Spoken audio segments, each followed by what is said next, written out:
Hello friends, இன்னைக்கு நம்ம பார்க்க போறது ஜாப்பனீஸ் அனிமி சீரிஸான campfire cooking in another world season 1 episode 7 தான் இன்னைக்குள்ள வீடியோல பார்க்க போறோம். உங்களுக்கு இந்த வீடியோ பிடிச்சிருந்தது அப்படின்னா லைக் பண்ணிட்டு அப்படி மறக்காம நம்ம சேனலை சப்ஸ்கிரைப் பண்ணிருங்க.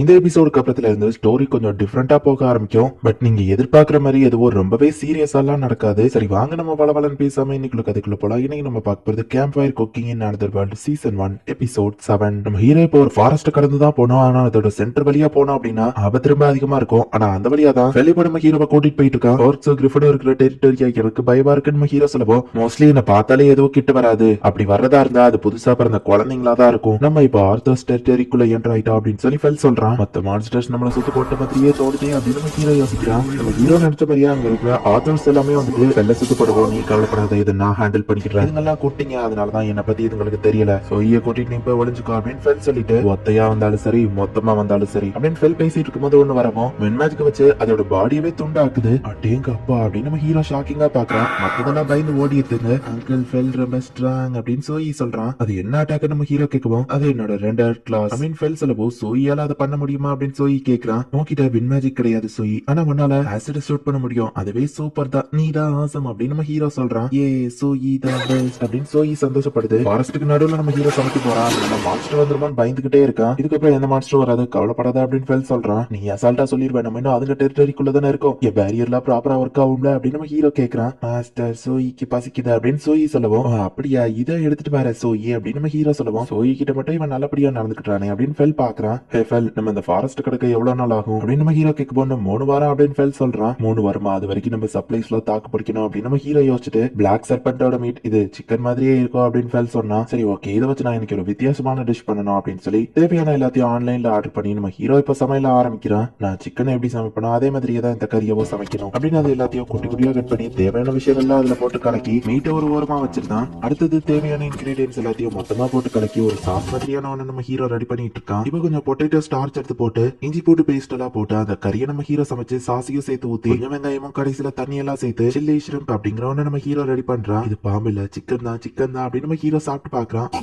நார்மலா தான் இருக்கு அப்படின்னு நம்ம ஹீரோ சாப்பிடுறான். இது ஸ்மெல்லே சூப்பரா இருக்கு, இன்னும் கொஞ்சம் அப்படின்னு ஃபெல் அதை சாப்பிட்டுட்டு கேட்கவோ வெயிட் பண்ண சமைச்சிட்டு இருக்கல அப்படின்னு நம்ம ஹீரோ சொல்றான். அதே சோய் வேணும்னு கேட்கவோ கொஞ்சம் வெயிட் பண்ணி இதை ரெடி பண்ணிட்டா அப்படின்னு நம்ம ஹீரோ அவங்க 2 பேருக்கும் சமைச்சு கொடுக்குறான். ரெடி பண்ண எல்லா மீட்டையுமே அவங்க 2 பேருமே சாப்பிட்டு முடிச்சிருந்தாங்க. அட பாவிகளா, என்னோட பங்கியை சேர்த்து சாப்பிட்டுட்டீங்களா அப்படின்னு நம்ம ஹீரோ பாக்குறான். கடைசியில 2 துண்டு கறி தான் இருக்கு, அதை வச்சு நம்ம ஹீரோ சாண்ட்விச்சா ரெடி பண்ணி சாப்பிடுறான். இப்ப அடுத்து அவங்க ஃபாரஸ்ட்ல டிராவல் பண்ணிட்டு இருக்கும்போது திடீர்னு சாப்பிடுறான். என்னாச்சு நம்ம ஹீரோ கேட்கவோ அது ஒரு ரேரான ஹீலிங் மஷ்ரூம் அப்படின்னு ஃபெல் சொல்றான். அதை டைரக்டா சாப்பிடலாம், அப்படி இல்லைன்னா அதை யூஸ் பண்ணி மெடிசன்ஸ் கிரியேட் பண்ணலாம் அப்படின்னு ஃபெல் சொல்லவும் அந்த இடத்துல நிறைய இருக்கு. சோ எல்லாத்தையும் நம்ம ஹீரோ கனெக்ட் பண்ணி வைக்கிறான். மாஸ்டர் சோயி கொஞ்சத்தை சாப்பிடலாமான்னு கேட்கவோ சரி சாப்பிட்டு நம்ம ஹீரோ சொல்றான். அந்த ஹீரோ அதெல்லாம் கலெக்ட் பண்ணிட்டு இருக்கவோ சோயி பார்த்தா திடீர்னு க்ளோ ஆகுறான். டைமிங் ஸ்டாப் ஆயிடுச்சு அப்படின்னு சோயி சொல்றான். சோயியை நம்ம ஹீரோ அப்ரைசல் பண்ணி பாக்குறான். ஹீலிங் பர்சன் கிரியேஷன் அப்படின்னு புதுசா ஒரு ஸ்கில் சோயி கிட்ட வந்திருக்கு. நம்ம ஹீரோ அதை ஃபெல் கிட்ட சொல்லவோ இது ஒரு காமனான விஷயம் தான், ஸ்லைம் ஏதாவது அதிகமா சாப்பிடுதா அது ஒரு ஸ்கில்லா மாறிடும், மெட்டல சாப்பிட்டா மெட்டலா கூட மாறி ஸ்லைம் எல்லாம் பாத்துருக்கேன் அப்படின்னு ஃபெல் சொல்லவும் இவனால ஹீலிங் பர்சன் கிரியேட் பண்ண முடியும்னா அது உண்மையிலேயே நல்ல விஷயம் தான். சோயி ஒன் யோர் ஸ்கில்ல ட்ரை பண்ணி பார்க்கலாமா அப்படின்னு நம்ம ஹீரோ கேட்கவோ சோயிக்கு அதை எப்படி பண்ண தெரியல அப்படின்னு சொல்லுது. ரொம்ப கஷ்டப்படாத முடியலன்னா வேணா நம்ம ஹீரோ சொல்லுவோம் நான் ரெடி பண்ணிட்டேன் அப்படின்னு ஹீலிங் பர்சன் கொண்டு வருவோ அதை வேஸ்ட் பண்ணாத அப்படின்னு நம்ம ஹீரோ பாட்டில் அதை பிடிச்சி வைக்கிறான். அதை அப்ரைசல் பண்ணி பார்த்தா ஹை குவாலிட்டி ரெக்கவர் போர்ஷன் போட்டிருக்கு.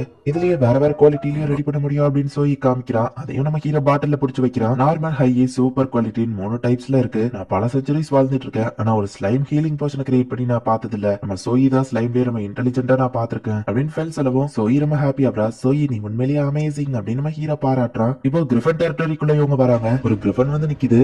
லார்ட் ஃபென்ரிர், நான் உங்ககிட்ட ஒரு ரெக்வெஸ்ட் கேட்டு தான் வந்திருக்கேன் அப்படின்னு சொல்லுவோம். இதால பேச முடியுமா நம்ம ஹீரோ பாக்குறான். எங்க இனத்திலேயே என்னால மட்டும் தான் முடியும் அப்படின்னு சொல்லிட்டு என் கூட நீங்க ஃபைட் பண்ணுங்க, நீங்க எவ்வளவு ஸ்ட்ராங்னு எல்லாருக்கும் தெரியும், நான் உங்க கூட ஃபைட் பண்ணி உயிரோட இருந்தா என்ன தலைவனா எல்லாரும் ஏத்துக்கிடுவாங்க, சோ ப்ளீஸ் அப்படின்னு கேட்கவும் ஃபெல்லா அதுக்கு ஒத்துக்கிட்டா. இப்ப நம்ம ஹீரோ தள்ளி போய் நின்று இது எல்லாத்தையும் பாத்துட்டு இருக்கான். சோ ஃபெல் ஃபைட் பண்ண போறா எந்த அப்படின்னு நம்ம ஹீரோ சொல்றான்.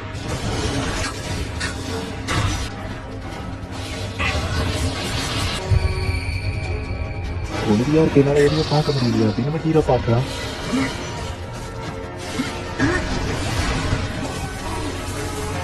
ஃபெல் நீ கொஞ்சம் ஓவரா போற மாதிரி தெரியுது அப்படின்னு நம்ம ஹீரோ சொல்றான். நான் முதல்ல அவன்கிட்ட சீரியஸா ஃபைட் பண்ணுவேன்னு சொன்னல அப்படின்னு ஃபெல் சொல்லவும், என் கூட நீங்க ஃபைட் பண்ண ஒத்துக்கிட்டது எனக்கு ஒரு பெரிய விஷயம் தான், ரொம்ப தேங்க்ஸ் அப்படின்னு அது சொல்லுது. அந்த கிரிஃபன் சாகுற கண்டிஷன்ல இருக்கு, பட் நம்ம ஹீரோ வந்து ஹீலிங் போர்ஷன் கொடுத்து காப்பாத்திருந்தான். நான் ஒரு லீடராக தகுதி இல்லாதவன் அப்படின்னு அது வருத்தப்படவோ, இல்ல மேபி இது சின்ன அடியா இருக்கலாம், லெஜெண்டரி பீஸ்டான ஃபென்ரிரை நீ காயப்படுத்தியிருக்க, சோ நீ ஒன்னும் வீக் கிடையாது நம்ம ஹீரோ சொல்லவும், ஆமா ஆமா அப்படின்னு ஃபெல் சொல்லவும் அப்படின்னு சொல்லி அது கத்துது. இப்ப மத்த கிரிஃபன் எல்லாமே அந்த இடத்துக்கு வருது. லெஜெண்டரி ஃபென்ரிரை காயப்படுத்தியிருக்க அப்படிங்கிறதுனால எல்லாரும் என்ன லீடரா அக்செப்ட் பண்ணிக்கிட்டாங்க, உங்களுக்கு தான் தேங்க்ஸ் சொல்லணும் லார்ட் ஃபென்ரிர் அப்படின்னு நம்ம ஹீரோ கிட்ட அதோட ஒரு ரெக்கையை கொடுத்து, இதை காமிச்சா போதும் ஹியூமன்ஸ் யாரையும் இந்த வழியா வந்தா என் ஆளுங்க சாப்பிட மாட்டாங்க அப்படின்னு அது சொல்லவும், என்னது இதுங்க ஹியூமன்ஸ் சாப்பிடுமா அப்படின்னு நம்ம ஹீரோ பாக்குறான். இப்ப கிரிஃபன்லாம் அங்க இருந்து கிளம்பி போகுது. நான் ஃபைட்லாம் பண்ணதுல என் ஸ்ட்ரென்த் கம்மி ஆயிடுச்சு, சோ எனக்கு நிறைய மீட் தாப்பா அப்படின்னு ஃபெல் கேக்குறான். ஃபெல்லால தான் கிரிஃபன் டெரிட்டரியை ஈஸியா கிராஸ் பண்ணும், சரி அதுக்காக வச்சு அவனுக்கு ஏதாச்சும் செஞ்சு கொடுப்போம் அப்படின்னு சொல்லி நம்ம ஹீரோவோ சூப்பரான டிஷ் ரெடி பண்ணி கொடுக்குறான். ஆர்க்கோட மீட்டை வச்சு நம்ம ஹீரோ டோக்கட்ஸ் ரெடி பண்ணி கொடுக்குறான். சோடா இருக்கும் பார்த்து ஃபெல் நம்ம ஹீரோ சொல்லுவோம், ஆனா அந்த சூட்டோடைய ஃபெல் எடுத்து சாப்பிடுறான். இன்னும் என்னால இது ஆர்க் மீட் நம்ப முடியல, ஆனா இப்போ இது ரொம்பவே ஈஸியா பழகிடுச்சு அப்படின்னு இப்போ நம்ம ஹீரோ சாப்பிட ஆரம்பிக்கிறான். வா இந்த டோக்கட்ஸ் சூப்பரா தான் இருக்கு அப்படின்னு நம்ம ஹீரோ ஃபெல் சோயின் எல்லாருமே அதை என்ஜாய் பண்ணி சாப்பிட்டு முடிக்கிறாங்க. வழக்கம் போல சோயோ ஃபெல்ல இன்னும் கொஞ்சம் வேணும் அப்படின்னு கேக்குறாங்க. அம்மா காடஸ் நின்று இருக்கு, நீ ஆஃபரிங் பண்ணிட்டு இருக்கியா அப்படின்னு ஃபெல் கேட்கவோ, அச்சோ நான் மறந்துட்டேன் நம்ம ஹீரோ சொல்றான். சீக்கிரமா ஆஃபரிங் பண்ணு அப்படின்னு சொல்லி ஃபெல் சொல்லவோ, சரி நம்ம ஹீரோவோ பண்றான். இப்ப ஒரு வழியா இவங்க ஃபாரஸ்ட் விட்டு வெளியே வந்துட்டாங்க. கிட்டத்தட்ட இதுக்கே 1.5 மாசத்துக்கு மேல ஆயிடுச்சு. இப்படியே போனா கிங்டம் ஆஃப் லியோன் ஹார்ட்க்கு போயிருவா, பக்கத்துல ஏதாச்சும் ரோடு இருக்கான்னு பாரு அப்படின்னு நம்ம ஹீரோ சொல்றான். சரி சரின்னு ஃபெல் சொல்லவும், நம்ம கிட்ட எல்லா மீட்டு வர காலையை எடுத்து சொல்லுவோம், இதே பாடி முன்னாடியே சொல்லல அப்படின்னு சொல்லி இப்ப ஃபெல் செம ஃபாஸ்டா ஓடுறான். ஒரு கேரேஜ் அந்த இடத்துல நின்னுட்டு இருக்குது நம்ம ஹீரோ பாக்குறான். தொடர்ந்து அதை அட்டாக் பண்றாங்கன்னு ஃபெல் சொல்லுவா. அப்ப வாப்பை காப்பாத்தலாம் நம்ம ஹீரோ சொல்றான். சில அட்வென்ச்சரர்ஸ் அந்த கேரேஜ்குள்ள இருக்கிறவங்க ப்ரொடெக்ட் பண்ண ட்ரை பண்றாங்க, ஆனா இந்த திருடங்க கூட்டம் ரொம்பவே ஸ்ட்ராங்கா இருக்கு. சோ இவன் நம்ம ஹீரோவையே காட்ட முடியும் சொல்லிட்டு ஃபெல் போயிட்டு ஒரு கர்ஜனை மாதிரி பண்ணவனே ஹியூமன்ஸ் யாராலையும் அதை தாங்க முடியல. திருடங்களா சாவக்கூடாதுன்னு நினைச்சீங்கன்னா வெப்பனை கீழே போட்டு சரண்டர் ஆயிருங்கன்னு ஃபெல் சொல்றான். அந்த திருடங்களும் சரண்டர் ஆயிட்டாங்க.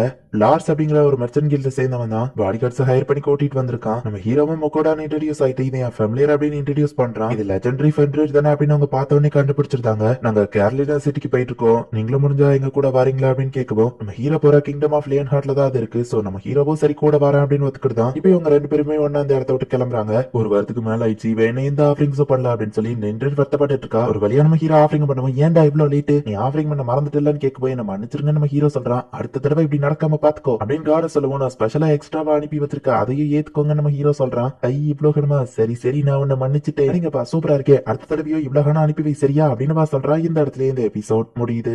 ஆக்சுவலி நம்ம ஹீரோக்கு காடஸோட பிளெஸிங் இருக்கணும்னு அவசியமே இல்ல, ஏன்னா நம்ம ஹீரோ பெருசா எந்த ஃபைட்லயும் இறங்குறது இல்ல. ஆனா காடஸ்க்கு தான் நம்ம ஹீரோவோட ஸ்வீட்ஸ் எல்லாம் ரொம்ப பிடிச்சிருக்கு. நம்ம ஹீரோ ஒரு வழியா ஃபாரஸ்ட் விட்டு வெளியே வந்து இப்போ கிங்டம் ஆஃப் லியன் ஹார்ட்க்கு போறான். என்ன நடக்க போகுது நெக்ஸ்ட் எபிசோட் பார்த்து தெரிஞ்சுக்கோங்க. அண்ட் உங்களுக்கு இந்த வீடியோ பிடிச்சிருந்தது அப்படின்னா லைக் பண்ணிட்டு அப்படி மறக்காம நம்ம சேனலை சப்ஸ்கிரைப் பண்ணிருங்க. தேங்க்யூ ஃபார் வாட்சிங், பை கைஸ், நெக்ஸ்ட் எபிசோட்ல மீட் பண்ணலாம்.